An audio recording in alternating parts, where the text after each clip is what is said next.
One of the most destructive things in business, and almost nobody talks about it, is middle management. And I got this from my guy Phil.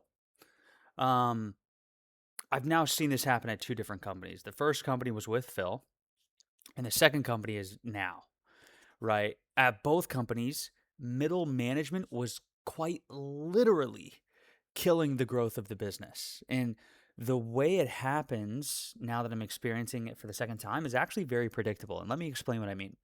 First, you hire on these not early adopters, but these people that eventually at some point in time are the longest people there, right? And then because of that, they move into middle management roles. But the strange part is, from what I've seen, none of them are actually qualified for that role. The only reason they got that role was because of their tenure. That's literally it. Other than that, they are not qualified to operate in the role. Even tenure does not equal qualification. And I think that's honestly, that's a whole nother video, but that's the most disgusting thing I have ever seen in companies. And that's why I like sales, because I can avoid that usually. And that's why I like high ticket sales, because it's even more less corporate than in person sales. So, another video. But they they move into middle management roles and they're not constantly learning. They're not studying how other companies run the same department. They're not bringing in consultants, buying courses, programs, paying for mentors and coaches. They're not asking how do the best companies in the world do this. Instead, they just come in. They are comfortable maintaining whatever, you know, the system currently is, even if it's not producing growth. That's the most mind-boggling fucking thing. Like, you've been here a year, the system you have been following and have created has not produced growth. Why do you want me to come in and follow what you've been doing? Like, it's clearly broken, but they're maintaining it for some reason. And most of the time, these middle managers, they have something else in common, right? I mentioned this, at the earlier. They've been there the longest. That's it. They have tenure.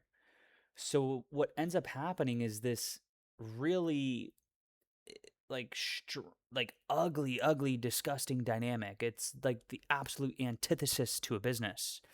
Is someone new comes into the company, they look at the system and they go, "Hey, what you're doing here is wrong. Enter Paul. Hi, that's me. That's my job. And let me tell you how I ended up here." Right? and, and I'm like, "Hey, look, there's a better way to do this." And the response that I get every single time, which is literally why I will never have this at my company ever, is the response I get is, "We're not having that conversation. You're brand new." And I'm starting to really understand why this happens. A lot of these middle managers earn their position not because they were doing things correctly, but because they endured the struggle longer than anyone else. And that's exactly what it is. Like, they just ate shit longer than everyone else. And they take that as uh uh uh like a talking stick and go, "My word is more important than yours because you don't have this stick that I have. You don't have this badge of eating shit." And it's like, dude, you have that badge because you're a fucking retard. Like, you just came in and you didn't do shit for a whole year. You just sat on your fucking ass and stuck with the status quo and maintained it. If you actually had a progress, you would have been here for a year and you would have eaten no shit. You eating shit is not a badge of honor or a badge of pride. It's an indication that you are incompetent in your role, at least in my opinion. So I saw this at the first company that I witnessed this at. There were two guys. They were the first two guys on the team. They had been there the longest. They struggled through the early stages of the company. They ate the most amount of shit. So because of that, they had authority. But here's the problem. They didn't have authority because they were doing things right. They had authority because they had simply been there longer. Which, if you think about it, is the last person you should give authority to. You've been in this situation longer, and I'm coming in and presenting solutions. And I've been here a week, 4 weeks. You've been here a year. Like it makes me want to blow my brains out. But I'm now seeing the exact same thing at this current company. Again, it's so funny because it's two guys. They've been there the longest. They've endured the most hardship because of their inability to figure out how to handle the situation, not because the situation itself was hardship, regardless of how skilled they were, but it was because of the lack of skill that they had, right?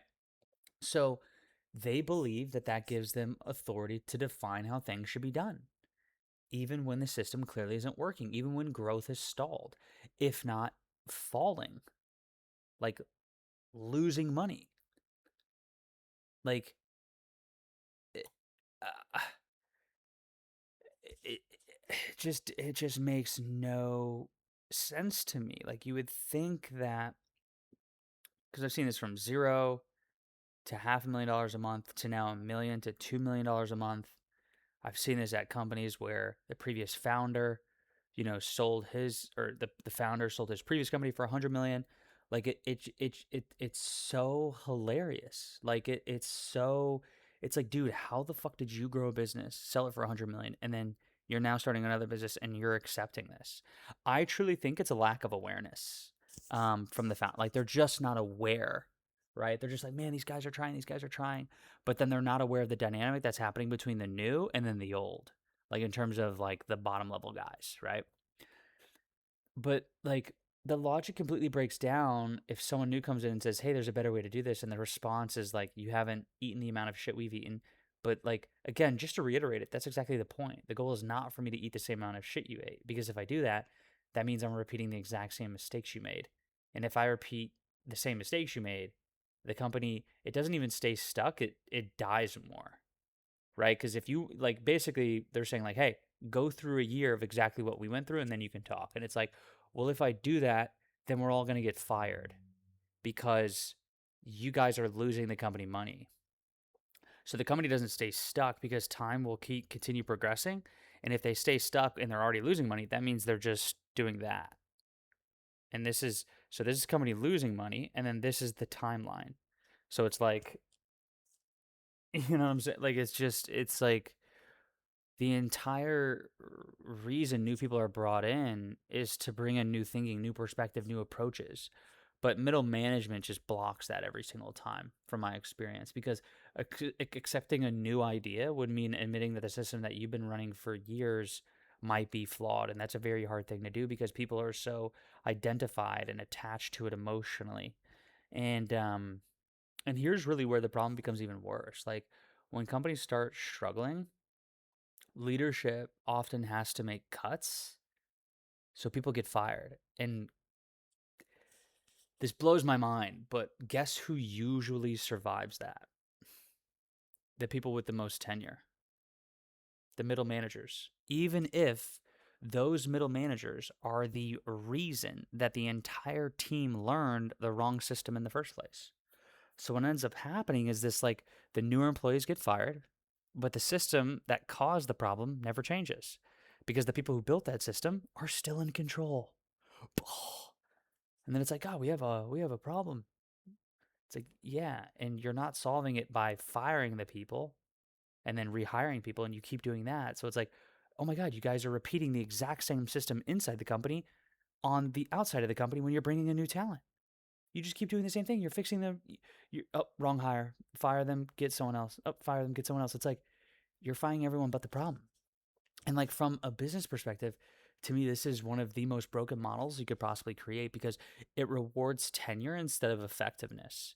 It rewards survival instead of performance. And when that happens, innovation dies and growth slows down and the company slowly becomes stagnant. And I truly don't think there's a point of stagnation in business, especially with the landscape now.